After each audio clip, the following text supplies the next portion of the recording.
Hari Om. Begin each day listening to the most auspicious sound in the universe.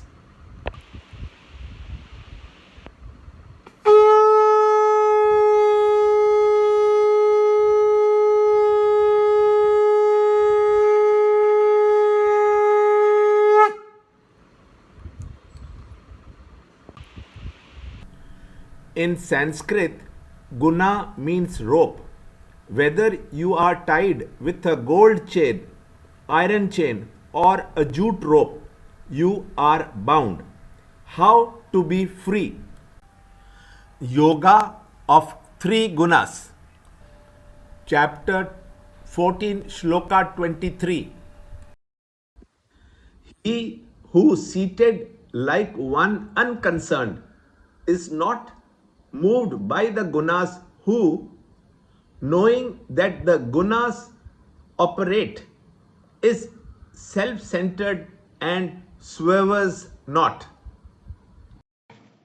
Chapter 14, Shloka 23.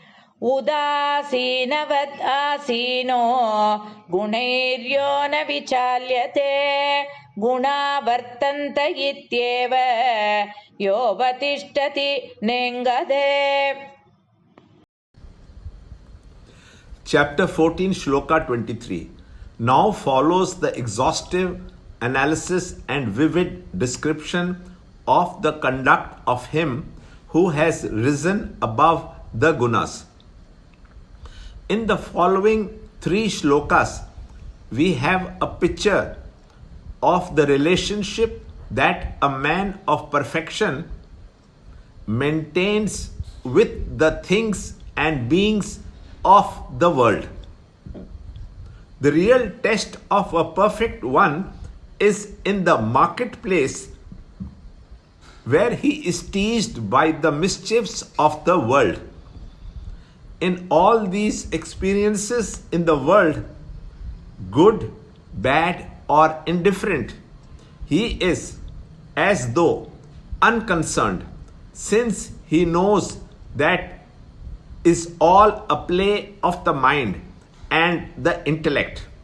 He understands that the changes in his own inward personality are all nothing but changes of the gunas, and that the world outside changes according to one's mental conditions.